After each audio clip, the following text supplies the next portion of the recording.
मध्य प्रदेश के मुख्यमंत्री Shivraj Singh Chauhan corona positive निकले हैं।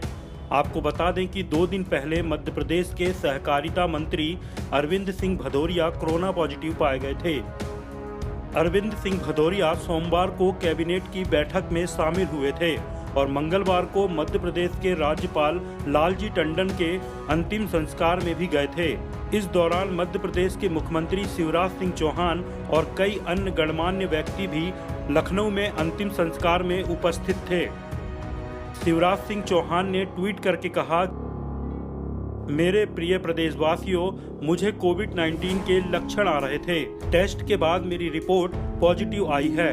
मेरी सभी साथियों से अपील है कि जो भी मेरे संपर्क में आए हैं वह अपना कोरोना टेस्ट करवा लें। मेरे निकट संपर्क वाले लोग क्वारंटीन में चले जाएं।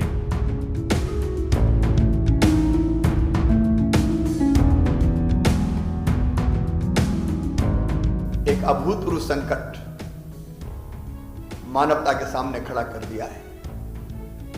हमारे यशस्वी प्रधानमंत्री श्रीमान नरेंद्र मोदी जी ने समय रहते संकट को पहचाना और इस संकट से बचने के आवश्यक सभी प्रबंध किए। उन्होंने लॉकडाउन करने का ऐतिहासिक फैसला किया। पिछले 3.5 महीने में हमने भी आपके साथ मिलकर कोरोना वायरस के नियंत्रण में कोई कसर नहीं छोड़ी। हर संभव उपाय किए। लॉकडाउन का बेहतर पालन हुआ। इसलिए वायरस का संक्रमण नियंत्रित कर पाने में एक हद तक हम सफल हो पाए। मध्य प्रदेश की स्थिति अन्य प्रांतों से काफी बेहतर है, लेकिन लॉकडाउन अनंत काल तक नहीं चल सकता।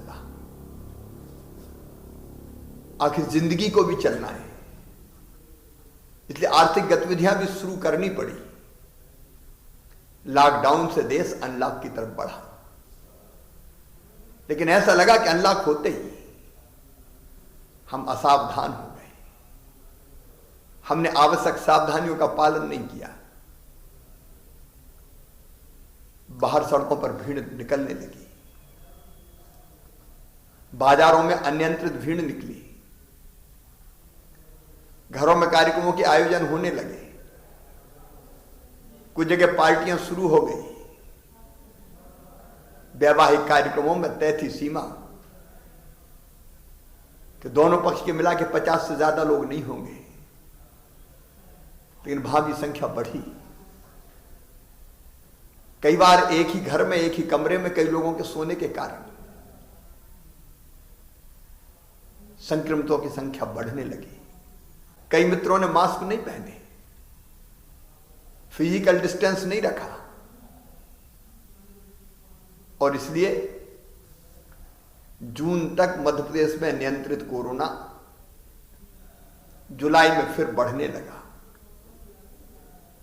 जुलाई में बढ़ने के जो आंकड़े हैं वो मेरे बहनों और भाइयों चिंता का विषय है। हमको इस संक्रमण को ही रोकना पड़ेगा। इसलिए कई जगह फिर से लॉकडाउन किया।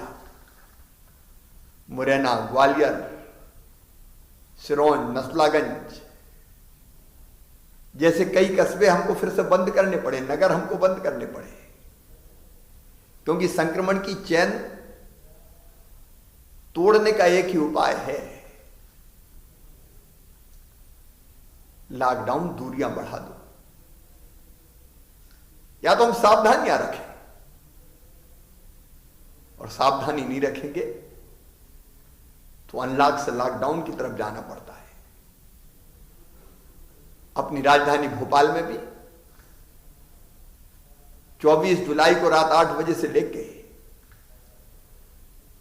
4 अगस्त के सुबह 5 बजे तक लॉकडाउन का फैसला किया गया है। यह फैसला जनता की जिंदगी बचाने का फैसला है।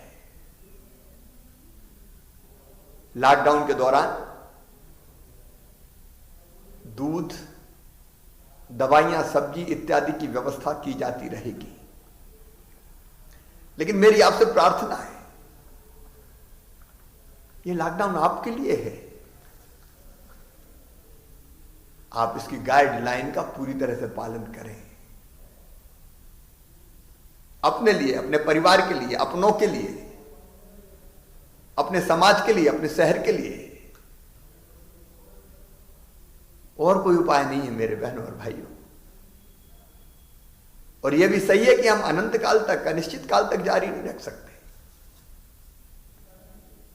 अर्थव्यवस्था की कमर टूटी हुई है, लंबा बंद चल नहीं सकता। और इसलिए जरूरी है कि हम सावधानियां, सतर्कता लगातार जारी रखें। प्रधानमंत्री जी बार बार कह रहे हैं, मैं भी आपसे निवेदन करता हूं, बाहर अनावश्यक रूप से बिल्कुल ना निकलें। जिन शहरों में प्रदेश में लॉकडाउन नहीं है वो भी अनावश्यक रूप से ना निकलें। आयोजन, पार्टी, बाजार की भीड़, इससे हमको बचना ही पड़ेगा। इसलिए मेरे बहनों और भाइयों, 15 अगस्त का कार्यक्रम भी हमने सब जिलों में करना समारोह पूर्वक निरस्त कर दिया है। इस बार मंत्री हर जिले में नहीं जाएंगे। लाल परेड पर सीमित संख्या में ध्वजारोहण होगा, मंत्री भी सब यहीं रहेंगे। बाकी सब जगह कार्यालयों में बिना ज्यादा संख्या के ध्वजारोहण का कार्यक्रम संपन्न होगा। हम गणेश उत्सव नहीं कर रहे हैं चौराहों पे, सड़कों पे समारोह पूर्वक। ताजिए ना निकले, बाकी धार्मिक उत्सव भी ना हो, घरों में करें। स्वतंत्रता है, आजादी है, लेकिन बाहर नहीं, क्योंकि इसके बिना हम इस संक्रमण को रोक नहीं पाएंगे। और एक सीमा से ज्यादा हो गया तो भारी नुकसान करेगा। इसलिए मैं एक बार फिर प्रार्थना करता हूं, कहीं भी अनावश्यक नहीं निकलें। लॉकडाउन जहां है वहां तो निकलना ही नहीं है, जहां नहीं है वहां भी भीड़ से बचें, फिजिकल डिस्टेंसिंग का पालन करें, साबुन से बार बार हाथ धोएं, फेस कवर, मास्क चेहरे पर लगाए रखें। सावधानी में ही सुरक्षा है। और ये सावधानी हमने रखी तो हम कोरोना के संक्रमण को रोक देंगे, कोरोना को पराजित कर देंगे। कोशिश करने वालों की कभी हार नहीं होती। इसी प्रार्थना के साथ सर्वे भवन्तु सुखिना, सर्वे सन्तु निरामया, सर्वे भद्राणि पश्यन्तु मां कश्चित् दुर्भाग भवेत्। आप सब सुखी हो, आप सबका मंगल हो, आप सब निरोग रहें, आप सबका कल्याण हो, यही मंगल कामना है।